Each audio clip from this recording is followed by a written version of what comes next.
Are you not entertained? Are you not entertained? Hey, what's going on, family? This is Todd from No Picks Podcast. What's up, fam? Joe, No Picks Podcast. All right, Joe, check this out. So this has basically been in the news a lot lately, right? So Kamala Harris, the Democratic presidential nominee, went on a podcast called All the Smoke with Steven Jackson and Matt Barnes. I don't know if you've seen that or not. You've seen clips or whatever, right? No, I haven't seen it. No. Okay, all right. So it's about an hour-long interview, right? There was a specific segment that I wanted to address on the pod tonight with you, and I'm gonna pull it up now. I already got it queued up. I'm gonna pull it up, and I want your perspective on her answer to their question that they're gonna ask about economics. All right, so I'm gonna pull it up and let's make some magic. All right. Okay, Matt Barnes You've grown from a show to a whole entire company. What is your economic plan moving forward for people who are living paycheck to paycheck and struggling for groceries and rent and homeowners? So look, I grew up. So my sister and I were raised by our mother. We lived a long time in an apartment on top of a. Answer the question, damn it. That child care center was actually owned by. I don't care. Yours down. Answer the question. I hate this, bro. By all of our accounts and feelings, our second mother. She helped raise us. And so she was a small business owner. So I'll start with the small business and congratulations on what you guys have done. I, from a child, knew who our small business owners are, right? I mean, you're business leaders, but you're also civic leaders. You take seriously your voice and how you can mentor, how you can grow, right? Communities and the sense of communities. I love our small businesses. And so a lot of my work in terms of building and growing the economy has focused on small businesses. And my vision overall is we need to build an opportunity economy in which we increase opportunity for all, including small business owners. So a lot of my work, even in the Senate, was about increasing access to capital through our small businesses and in particular through our community banks. Hold on. So, all right. So before we finish this, there's only a few minutes left, right? Every time she says the word small business, I'm gonna take a drink. I got a little something right here. Bro, right? you're gonna be sloshed. This is bad, bro. Like, this is bad, bro. All right, that's all I'm gonna say. Let's not talk about the substance of what she's saying so far. All right. I want the family to know every time she says the two words small business together, I'm gonna take a little sip. All right. Well, I've been responsible for billions of dollars more now going into our community banks because they're in the community and then they know who's in the community and where the talent is and who's doing good in the community, what the community wants. And so part of my plan as president is to give small businesses, startups, a tax deduction of $50,000 to start up. Because right now the tax deduction is $5,000. Can't do nothing with that. That's exactly right. And see, the thing we know is that most of our small business, our entrepreneurs who want to start a small business, got a great idea, have incredible work ethic, but they weren't handed a bunch of money on a silver tray, and they just need to get their foot in the door. So there is that. There is what I need to do and what we need to do around making housing and rent more affordable. Part of the problem there is we have a housing supply shortage. My plan includes giving tax incentives for home builders to build 3 million more homes by the end of my first term to increase supply to bring down cost and to increase home ownership, a $25,000 down payment assistance to first-time home buyers. Because again, people just need to get their foot in the door. They'll grind after that. Right? That's exactly right. They'll grind after That's that. exactly right. And we know home ownership, especially for the community, that's the fastest, most effective, and most sure ways to build intergenerational wealth. It's then when your child says, I want to go to an HBCU or some other college, and you say, well, honey, you don't have to take out a student loan. I'm going to take some equity out of the house. Or your child says, I want to start up a small business, and you can say, let me take some equity and help you. First, what is that business? Let me make sure it's not no doubt plan. Well, but you know what I'm saying. No, I get what you're saying. You have something to pull from. Productive, right? You have something where it's about intergenerational wealth. Because see, here's how I feel about the economy and the economy I want to grow. We have, for over the last 4 years, reduced Black unemployment to the lowest it has been in decades. Okay, Yep. that is an accomplishment. Yep. However, I believe, need to measure our success not just only about everybody's working, but can you build wealth? Mm-hmm. Can you start saving? Can you start saving? Mm-hmm. Can you buy a home? Can you start saving to take your family on vacation from time to time? Mm-hmm. Can you save enough so that Christmas time for you and your children is not Special. stressful, Yeah. but something enjoyable, right? And so it's about, yes, we got to make sure that we have high employment, but also that we create opportunities for people to build wealth. Get ahead. Part of my plan is also to expand the child tax credit. $6,000 in the first year of your child's life. Man, I could have used that one. Because you know what that means. First year, that's such a critical stage of a Yes, child's first development. year. And it's Just the first expensive. year? Just 1 year. A family's Like got to before they buy a turn 1 car year. seat, a crib, Okay. the things that The necessities. because I start from the perspective that the vast majority of parents want to raise their children well. They love their children, but don't necessarily have the resources they need. And if we understand that the children of a community are the children of the community, we'll understand that an investment in something like the first year of a child's life benefits all of us. Mm-hmm. But these are things about building what I call an opportunity economy, which is about helping people not just to get by, but to get ahead. Because most people, look, here, maybe you've gathered this already. Here's where I come from. Most people have ambition. They have aspirations. They have dreams. And they are willing to work hard. And if we give people the opportunity to actually meet those goals, they jump for it every time. Mm-hmm. But not everybody starts out from the same place in terms of having the opportunity to just get in there. And so my plans, whether it be $25,000 down payment assistance, whether it be a $6,000 child tax credit, or helping people in terms of what they need to do to be able to start a small business with a bigger tax deduction.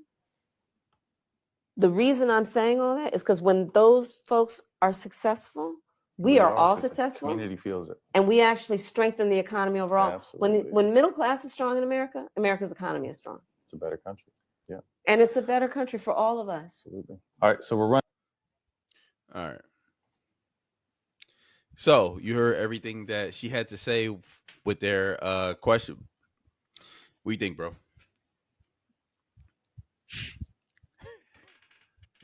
All right. So, do you know how long ago this interview came out? Before I say something that's like already like dated. This was like a week ago. Like a week. All right. Week So ago. okay. Yeah. So recent. Okay. Cool. Yeah. All right. Yeah. I mean, it's a lot to unpack, right? But the initial question was, what are you doing policy wise that is going to help the lives of people who are struggling, or like I think that was the question, right? Like what kind of policies you're going to keep for people who can't like pay the bills or having trouble? Yeah. Blah blah Talking about blah. groceries and shit like that. Yeah. I don't know, bro. My first thought is that I always hear a bunch of nothing. She just babbles. She goes on and on and on.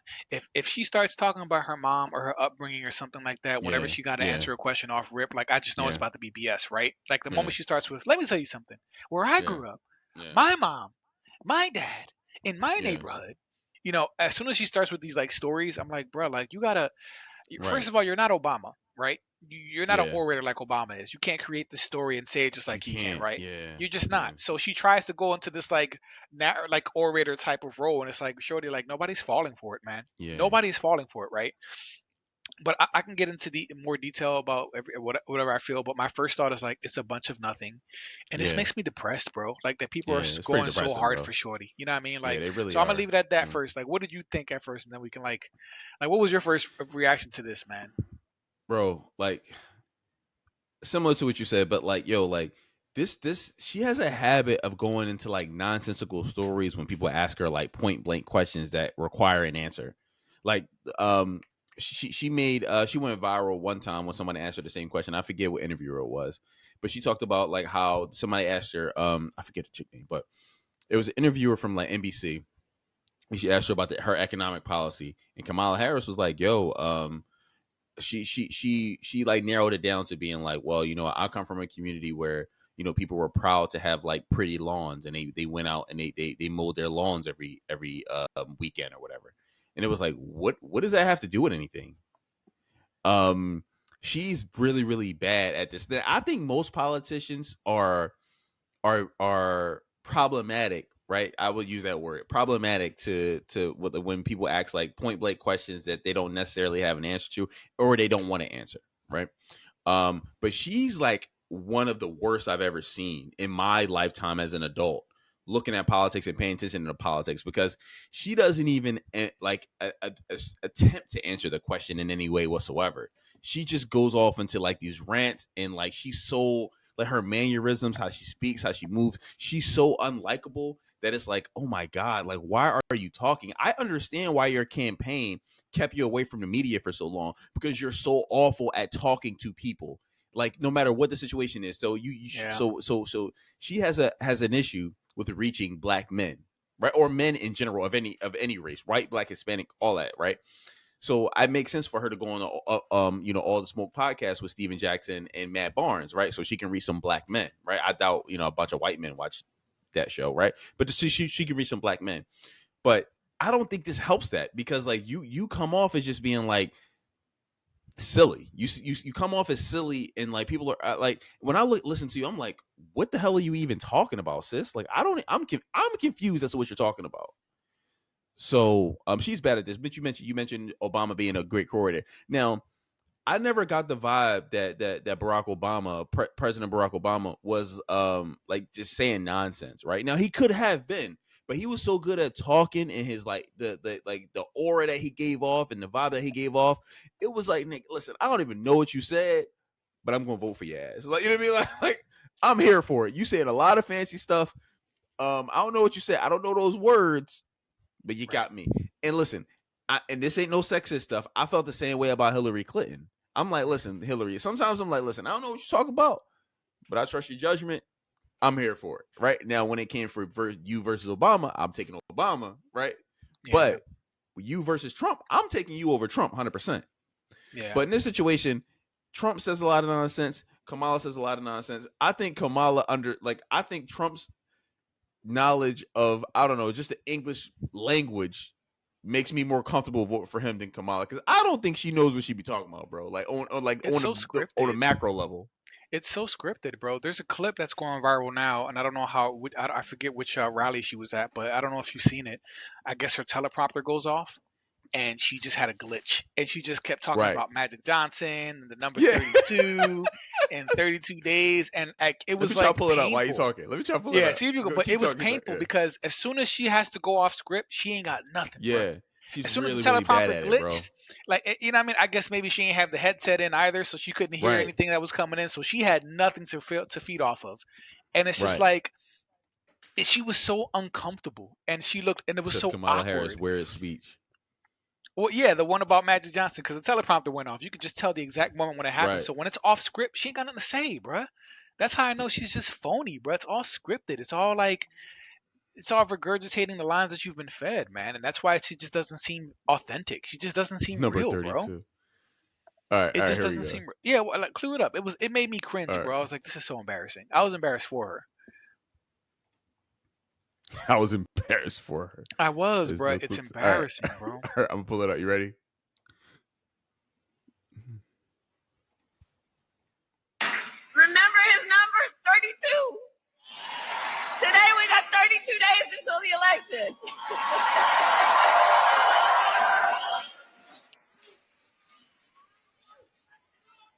Here it goes. So 32 days. 32 days. Okay, we got some business to do. All right. 32 days. And we know we will do it.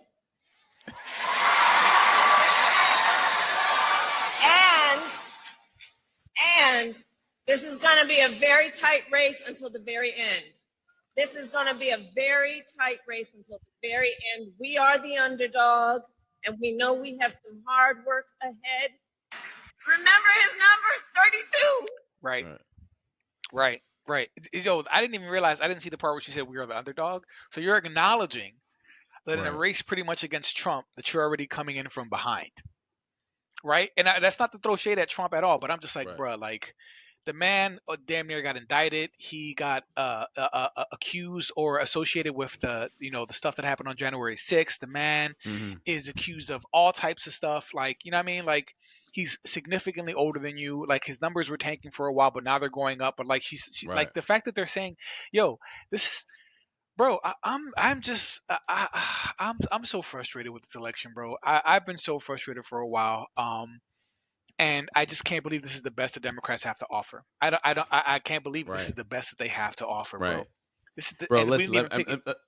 Let me pull up Magic Johnson, what he had to say during this during this rally, right? The Was he reason I there? want to pull this up, he was there at the rally because he went before her. That's why she caught him. Magic Johnson 32. He So spoke that's some at it, right? context. Okay. So right. So let me pull it up. Let me see what he had to say. The reason I want to pull up what he had to say, you know what? I'm gonna just pull it up. I'm not even gonna give it no Okay. Yeah, I'm gonna just let people let Interesting. the people decide. Now, there's a lot of black men in here, and I don't mean to, not talk to other people, but this is important. Our black men, we got to get them out to vote. That's number one.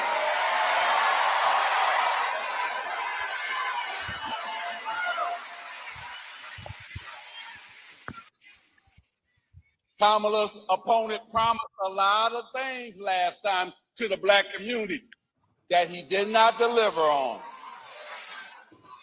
And we got to make sure we help black men understand that. So that's why I'm here, to make sure I help black men understand. First, get out and vote, and then vote for the next president of the United States, Kamala Harris.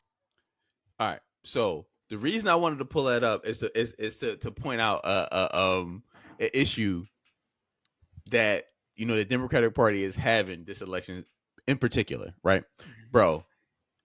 You can't tell me you haven't noticed all the black men coming out directing what black men should do. Bro, do you ever remember an election where like a presidential election to where that was the case? Not as much as they're doing it now, bro. So I'm gonna say no. I'm gonna say no. I don't. Yo, That's because our vote is so important right now, bro. Even with Hillary as a white woman, people were not black men.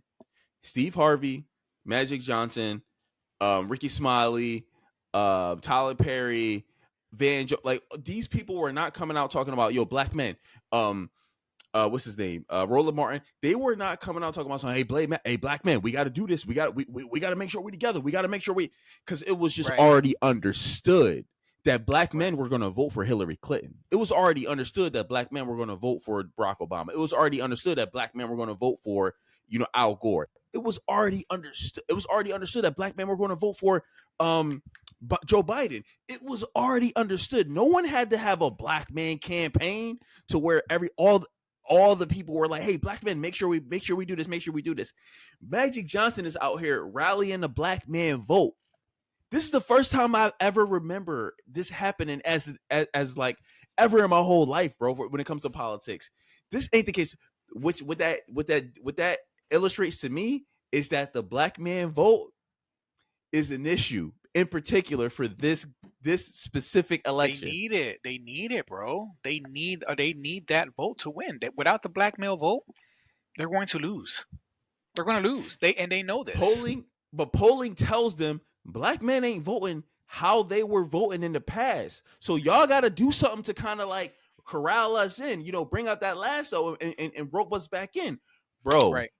This is weird to me because everybody is going hard. I don't remember anybody specifically talking about, hey, black men, we need to do this. It was already understood that black men and black women were going to vote for the Democratic candidate regardless of who it was. Right. This race is different, Joe. It is. I mean, it is different. I agree. And if she loses, they're going to blame us, right? Mm-hmm. You know that's coming, right? Remember before she ran or she was made the nominee, we were saying, okay, they're going to shame black male voters. We knew that was coming, right? I mean, Right. anybody with a brain could have figured out that was going to come, and they were going to start shaming us into voting for her. And now we know that if she loses, they're going to blame us, bro. They're going to blame us. It's going to be like Stacey Abrams all over again. They're going to blame black men for not coming out and supporting the black candidate, the black female candidate. It's going to be the same, and they're going to blame us if Kamala loses, bro. You know they are. Right. You know Listen, they are. if she loses, hopefully she does. But if she loses, and they realize they took the black man vote for granted, maybe they'll work a little harder next election. Go harder. Do better. If you do better, you do better.